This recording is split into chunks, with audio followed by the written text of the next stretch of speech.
Revenge के इस week में अगर किसी ने रिवेंज लिया है वो लिया है केएल राहुल ने। क्योंकि भाई जिस तरीके की इनिंग आज केएल राहुल खेल के गए हैं वो कहीं ना कहीं दर्शाता है कि लखनऊ सुपर जायंट्स को उनके घर में मारना और उन्हें दिखाना कि भाई मैं वही केएल राहुल हूँ जिसे आप सुना रहे थे। आपको याद होगी वो क्लिप संजीव गोइन की, जिस तरीके से इशारे करके केएल राहुल को दिखाया जा रहा था, वो दिल से भाई उस समय पे मुझे भी बहुत बुरा लगा था और शायद आपको भी बहुत ही बुरा लगा हो। लेकिन आज थोड़ी खुशी महसूस होगी जब उनके सामने उनका फेस देखने योग्य था, जिस समय केएल राहुल बैटिंग कर रहे थे और अपना टेम्पो जिस तरीके से लेके जा रहे थे, इनको किस तरीके से बिल्ड कर रहे थे, वो आपने सबने देखा ही होगा। और बड़े प्लेयर की यही निशानी है हमेशा भाई, मैच जिता के बल्ला साइड में रख के जब लड़के चलते हैं ना बड़े प्लेयर, तो दिल को खुश होता है भाई कि हाँ भाई ये हैं असली प्लेयर। जैसे विराट कोहली को ले लो, चाहे आज आप केएल राहुल की इनिंग को ले लो, और जिस तरीके से केएल राहुल ने अभी जब से एंट्री करी है दिल्ली में और जिस तरीके से वे मैच जिताते आ रहे हैं, जब भी उन्हें मौका मिल रहा है चेज करने का और जिताते हुए आ रहे हैं, तो कहीं ना कहीं दर्शाता है भाई फॉर्म को साथ में लेके आए हैं। बेशक उनके पिछले जो दिन गए वे थोड़े बेकार गए, लेकिन अब जो नए दिन आ रहे हैं वे थोड़े अच्छे जाने वाले हैं। लेकिन मैं एक चीज़ यही और कहूँगा, आपको यही ऐड करूँगा, आप कहीं ना कहीं सोच रहे होगे कि ये T20 में जगह पा सकते हैं, तो मेरा सीधा सा मानना है भाई नहीं। बेशक आप कितने भी अच्छे प्लेयर हो, क्लासिक प्लेयर हो, लेकिन जो आज के मॉडर्न डे T20 क्रिकेट को चाहिए, कहीं ना कहीं आप उस तरीके के बैटर्स नहीं हो। आप देखो आपका पास्ट में आपने number 2 3 second fast third fast शायद हाफ सेंचुरी लगा रखी है, माना हमने। लेकिन भाई जो देखा जाता है आपको ऐड करने के लिए T20 क्रिकेट टीम में, तो वे यही समय होता है कि आप आईपीएल में किस तरीके से खेल रहे हो। एक आधी इनिंग थोड़ी फास्टर रही इनकी, लेकिन फिर से केएल राहुल वही 130 35 40 के स्ट्राइक रेट वाले हिसाब से खेलते हुए आ रहे हैं। तो कहीं ना कहीं मुझे लगता है भाई इस तरीके से ये जगह नहीं बना सकते हैं। बैक टू मैच, अब मैच के ऊपर बात करें, लखनऊ सुपर जायंट्स की पहले बात करेंगे, क्योंकि बैटिंग सबसे पहले उन्होंने करी और जिस तरीके की उन्होंने शुरुआत ली, आप यकीन नहीं मानोगे जिस तरीके की उन्होंने शुरुआत ली। 51 रन के पावर प्ले के अंदर और एक भी विकेट नहीं दिया। तो सबसे बढ़िया शुरुआत तो लखनऊ के लिए ये रही कि भाई आप 51 रन कर रहे हो और आप एक भी विकेट नहीं दे रहे हो दूसरी टीम को। यानी आपके जो बैटर्स हैं उन्होंने दूसरी टीम के अपोजिशन के जो बॉलर्स हैं उनके घुटने तला लगवा दिया कि भाई हमें पावर प्ले में विकेट नहीं मिला तो अब कैसे करेंगे हम। लेकिन नहीं भाई, दिल्ली करती है कमबैक आफ्टर पावर प्ले। तो ये करते हैं कमबैक जब पावर प्ले से 10 ओवर के बीच में 87 रन स्कोर किए जाते हैं, जो होते हैं 36 रन, और एक विकेट मिलता है इन्हें मात्र। लखनऊ दिल्ली वालों को एक विकेट मिलता है, वो भी आप कहोगे इस तरीके का विकेट जो इन्हें चाहिए ही था कि भाई ये विकेट तो चाहिए एडन मार्करम का। क्योंकि भाई जिस तरीके से वो खेल रहा था तो वो भाई अलग तरीके की मचा रहा था। जब से मैंने एडन मार्करम को कहा है ना कि भाई इसे बेंच पे बिठा दो, जब से लड़का रुक नहीं रहा भाई, 50 से नीचे स्कोर की बात ही नहीं कर रहा। क्योंकि पता नहीं क्या हो रहा है। जो मिचेल मार्श जो कर रहा था शुरू में, आप उनके मिचेल मार्श के 4 5 6 मैच शुरू के देखो और शुरू के मैच देखो 2 4 इनके देखो एडन मार्करम के, सेम अपोजिट हो गया मामला। अब मिचेल मार्श एडन मार्करम बनना है, एडन मार्करम मिचेल मार्श बन चुका है। इस तरीके की बैटिंग चल रही है भाई। तो कहीं ना कहीं ये जो विकेट मिला था दिल्ली वालों को ये बहुत इंपॉर्टेंट था। लेकिन कहानी शुरू होती है भाई असली 10 ओवर के बाद। जब 10 ओवर के बाद ये 15 ओवर तक पहुंचते हैं तो इनके रन रहते हैं 118 यानी 118 रन, और विकेट खो देते हैं भाई ये अगले इन 5 ओवर में 3, और स्कोर रहता है इनका 31 पर 3। यानी इन अगले 5 ओवर में इन्होंने 31 स्कोर करा और 3 विकेट गंवाए, जो कि बहुत ही इंपॉर्टेंट थे। और इससे पहले अगर मैं और 16 17 18 ओवर की बात करूं, पहले मैं बात करूंगा भाई यहाँ पर ऋषभ पंत की। ऋषभ पंत ने जो आज किया है भाई, ये महेंद्र सिंह धोनी बनना चाह रहा था या हार्दिक पांड्या बनना चाह रहा था। मतलब आप जब डगआउट में बैठे रहोगे उससे तो आपके रन बनेंगे नहीं, आपको मैदान में उतरना पड़ेगा जब आपके रन बनते हैं। लेकिन पता नहीं क्या हुआ भाई, अपने से पहले लड़का समद को भेज रहा है, अब्दुल समद को भेज दिया। फिर अब सोचा मैं चलो साबित को भेज दिया होगा भाई पार्टनरशिप लगाने के लिए, बिल्ड करने के लिए, थोड़ा एक्स्ट्रा जो पोटेंशियल है उनमें जो वे शॉट मारते हैं, शायद यहाँ से रन पार्टनरशिप बिल्ड करके थोड़े अच्छे और रन बना सके, इसलिए भेजा होगा। लेकिन नहीं भाई, फिर अब्दुल समद आउट होते हैं, डेविड मिलर को भेज दिया, फिर आयुष बडोनी को भेज दिया। मतलब इनका मुझे कुछ पता ही नहीं चला भाई तुम कब आओगे, तुम कब आओगे। तुम कैप्टन हो टीम के, तुम्हें रन की आवश्यकता है बनाने की, आपकी टीम आपके भरोसे लगी हुई है कि भाई ऋषभ पंत आएंगे हमें संभाल लेंगे।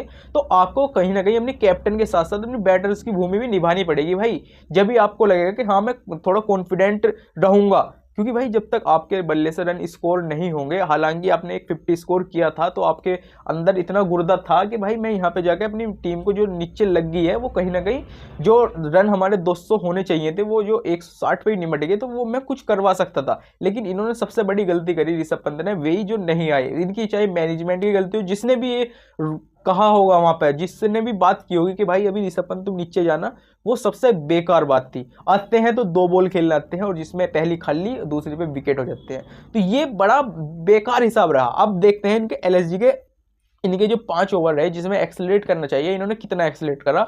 16वें ओवर में 6 रन कुल, 17वें ओवर में 6 रन कुल, क्योंकि सामने कौन था, डेविड मिलर, आयुष बडोनी, ये दोनों खेल रहे थे लास्ट के। 18वें ओवर में 9 रन, 19वें ओवर में 8 रन और 20वें ओवर में बनाए इन्होंने 12 रन। थोड़े से अच्छे लग रहे जो, क्योंकि वहां आयुष बडोनी ने 3 चौके मारे थे और अपना विकेट भी गंवाया था, और साथ में फिर ऋषभ पंत का भी उसी ओवर में विकेट आया। तो अब इनके बैटर्स की बात करें अगर हम लखनऊ वाले के, तो सबसे तगड़ा जो खेल रहा है इसमें, सबसे तगड़ा लखनऊ की तरफ से, तो वो खेल रहा है भाई अपने मिलर किलर डेविड मिलर। इन्होंने स्कोर करा है भाई 14 रन बनाए हैं 15 बॉलों के ऊपर। मिल जाएगा इससे बढ़िया फिनिशर आपको? नहीं मिलने का। आप इनकी पास्ट परफॉर्मेंस देखो, किसी में 8 बॉल में 7 रन, 9 बॉल में 10 रन, इस तरीके की परफॉर्मेंस आ रही है डेविड मिलर की। तो इससे तगड़ा बैटर आपको नहीं मिलने का। क्या मैं उल्टा कह रहा हूं क्या? बिल्कुल। मतलब इनसे बेकार फिनिशर आपको अभी पूरे आईपीएल के, टाटा आईपीएल के इसमें 2025 के एडिशन में अभी दिख रहा नहीं होगा भाई। मतलब जहां आपको एक्सीलेट करके दिखाना चाहिए, आपकी टीम नीचे लगी हुई है यार, शॉट मारने चाहिए, आप 15 बॉल इस तरीके की पी रहे हो, रनर बॉल खेल रहे हो, तो आप क्या दर्शाना चाह रहे हो दूसरी टीम को कि दूसरी टीम की अच्छी बॉलिंग हो रही है? भाई बेशक अच्छी बॉलिंग हो रही है, लेकिन आपको भी तो अपना वो पोटेंशियल दिखाना चाहिए, आपको शॉट्स लगाने चाहिए, आपको दिखाना चाहिए कि मैं डेविड मिलर किलर क्यों कहा जाता हूं। तो ये मुझे बड़ा बेकार हिसाब लगा डेविड मिलर का। भाई तुम कुछ कर ही नहीं रहे, 15 बॉल पी जा रहे हो नुई भाई। 15 बॉल में पिछली बार लड़के ने, अब्दुल समद ने जब राजस्थान के खिलाफ खेला था वो, तो 10 बॉल में 30 रन करे थे। अरे भाई इन्होंने, तुम्हारे मिलर किलर ने शायद 8 बॉल में 7 रन समथिंग इस तरीके का स्कोर करा था। तो ये आपको क्या दर्शाना चाह रहे हो आप? अगली बार को बिकना है आईपीएल में, नहीं बिकना तो भाई ये बहुत बड़ा क्वेश्चन मार्क है भाई इनकी तरफ से। मैं कहूंगा लखनऊ सुपर जायंट्स की तरफ से, जो इनका डेविड मिलर किलर है उनकी भाई मुझे पसंद नहीं आ रहे, पता नहीं क्यों मुझे पसंद एडन मार्करम भी नहीं आ रहे थे, वे चले। तो मैं आशा करूंगा भाई ये भी चल जाएं, थोड़ा अच्छा रहेगा इनके लिए भी और टीम के लिए भी और हमारे लिए भी, हमें कुछ मैच में अच्छा देखने को मिलेगा। अगर ये 15 बॉल में 30-35 रन बना देते, जो कि आम तौर पे बनाते हैं फिनिशर जो है, तो वो अच्छे ही होता ना इनकी टीम के लिए, लेकिन नहीं बनाते। ऊपर से भाई मार्करम ने 52 रन स्कोर करे 33 बॉलों में, जो कि अच्छी फॉर्म में लग रहे हैं। चल मार्स 45 रन करे 36 बॉलों में, थोड़ी बॉल ज़्यादा पी गई, लेकिन उस समय पे जरूरी था, तो इसलिए मैं मान के चलूँगा सही होगा भाई। बडोनी ने जो इनका साथ दिया है आज लखनऊ सुपर जायंट्स का, वो एक अच्छा साथ दिया है। पहली बात तो इन्हें बडोनी को भाई इंपैक्ट प्लेयर लाना ही चाहिए, इन्हें टीम में डालना चाहिए डायरेक्ट। अगर इंपैक्ट प्लेयर की आपको जरूरत है ना, तो आप किसी फिनिशर को लाओ, जैसे आप एडन ये हैं तुम्हारे मिलर साहब, इन पर कुछ हो नहीं रहा, इन्हें तुम टीम में 11 में लेके चल रहे हो। भाई बडोनी को रखो ना टीम में, जो लड़का फॉर्म में चल रहा है। अगर जरूरत पड़े तो जब लाओ डेविड मिलर को। नीचे तुम्हारे पास समद है तो समद को रखो फिनिशर असली। समद के पास अगर आपको जरूरत पड़ती है ज़्यादा ही कि हमें नीचे से बैटर्स की आवश्यकता है, जब लाओ भाई डेविड मिलर को, मेरा जो मानना है। क्योंकि इस तरीके की अगर परफॉर्मेंस देते हो आप, तो वो कहीं ना कहीं दिल में दर्द करता है जो हम लखनऊ वालों की। तो मैं यही कहना चाह रहा हूँ भाई, अभी तक आपको अगर इम्पैक्ट प्लेयर लाना है तो डेविड मिलर को लाओ, और जो 11 में रखना है तो वो भाई बडोनी को रखो, क्योंकि अच्छी फॉर्म में चल रहा है लड़का बडोनी, और आपको मैच फिनिश करने की काबिलियत भी रखता है। और जो फंसते हो तो सीधी सी बात है भाई, ले आओ फिर मिलर किलर को। वो भी मिलर किलर भी आएंगे तो वही करेंगे जो मैं आपको अभी बता चुका हूँ। अब बात करते हैं भाई इनकी बैटिंग की, दिल्ली की बैटिंग हो बॉलिंग हो, हर चीज़ में टॉप करा इन्होंने, हर चीज़ में। लेकिन दोनों टीमों में एक चीज़ गलती हुई, वो है फील्डिंग की। चाहे दिल्ली की फील्डिंग देख लो, चाहे लखनऊ की फील्डिंग देख लो, दोनों ने बिल्कुल रद्दी भर अच्छी फील्डिंग नहीं करी बिल्कुल भी। अब इनका दिल्ली का पावर प्ले 54 पे 1, यानी आपसे तो बेकार पावर प्ले गुजरा फिर इनका लखनऊ से, तो क्योंकि इन्होंने विकेट खो दिया, 3 रन ज़्यादा बनाए, तो कहीं ना कहीं आपका तो सही चल रहा था फिर लखनऊ वालों का। लेकिन नहीं भाई, दिल्ली ने बॉलिंग करी अच्छी, जिसके वजह से ये हुआ। वरना ये 87 पे, जब आप 10 ओवर में 87, तो अगले 10 ओवर में चाहते हो कि 110-120 रन के आसपास हमारे लगे, जब आपके पास में 10 विकेट जेब में रखे हों। तो ये गलती रही थोड़ी, और इन्होंने 10 ओवर में स्कोर करा भाई 80 रन एक ही विकेट रहा, वो भी करुण नायर का, जो अनलेगेड डिसमिसल कहूंगा मैं, क्योंकि इस टाइप की जब बॉल लगती है थाई पर आपकी तो वो कहीं ना कहीं विकेट के साइड में को निकल जाती है, आगे बढ़ जाती है, लेकिन शायद वो थोड़ी बॉल जो थी वो फास्ट थी, वो इसलिए थाई पे लग के सीधी विकेटों में बढ़ गई। तो वो मुझे कुछ समझ में नहीं आया। तो जब आपके 80 रन पे एक आउट है 10 ओवर में, तो भाई आपको मैच जीतना ही है। आपको कितने रन चाहिए? 80 रन और चाहिए जीतने के लिए। और आपके पास साथ में भाई अभी जो बैटर खेल रहे हैं क्लासिक अभिषेक पोरेल है और केएल राहुल है, दोनों खेल रहे पार्टनरशिप बिल्ड कर रहे हैं अपनी टीम को जिताने के लिए, तो वो तो अच्छा रहता ही है भाई। और नीचे से जो बची खुशी, अब देखो इन्होंने पावर प्ले में, वैसे लखनऊ पावर प्ले के बाद लखनऊ वालों ने भी थोड़ी अच्छी बॉलिंग करी, क्योंकि इन्होंने 26 रन बनवा दिए बस अगले 4 ओवर में। पावर प्ले के अगले 4 ओवर में कुल 26 रन बनाए दिल्ली वालों ने भी। तो बॉलिंग यहाँ अच्छी हुई इनकी, कहीं ना कहीं मैच फंस सकता था, लेकिन भाई जब देखिए आपके सामने केएल राहुल बल्ला टान के खड़ा हो, फिर अक्षर पटेल आ जाए, तो भाई फिर कहाँ किससे बचोगे तुम, किससे ही बचोगे। तो ये इनकी बैटिंग लाइन में केएल राहुल ने भाई 57 रन स्कोर किए 42 बॉल्स में, जो कि मैं शुरू में कह रहा हूँ क्यों इनकी जगह नहीं बन पाएगी T20 में अब इस बार, क्योंकि आपके सामने स्टैट्स है। ठीक है, अक्षर पटेल ने 34 रन किए 20 बॉलों में। ये होती है भाई क्रिकेट, ये है इंटेंट जो आपको मैच जिता देता है। अभिषेक पोरेल 36 बॉल में 51 रन, इनके ऊपर हमने पिछली बार भी बात करी थी कुछ कि भाई इंटेंट फुल इन्हें इनिंग खेलनी पड़ेगी। जो ये 36 बॉलें हैं कहीं ना कहीं 30 के नीचे रखनी पड़ेगी भाई, अगर आपको T20 क्रिकेट में जगह बनानी है। अब बॉलिंग की बात करें अगर, लखनऊ सुपर जायंट्स ही करेंगे पहले, क्योंकि लखनऊ सुपर जायंट्स ने बॉलिंग आप इनके स्पिनर्स देखो, सबसे बढ़िया बॉलिंग करी राठी ने, 24 रन दिए लेकिन विकेट नहीं ले पाए, 4 ओवर कराए, इकोनॉमिकल रहे, जो उन्हें जरूरत भी थी, लेकिन जरूरत तो विकेटों की थी, लेकिन इकोनॉमिकल होने की भी जरूरत थी।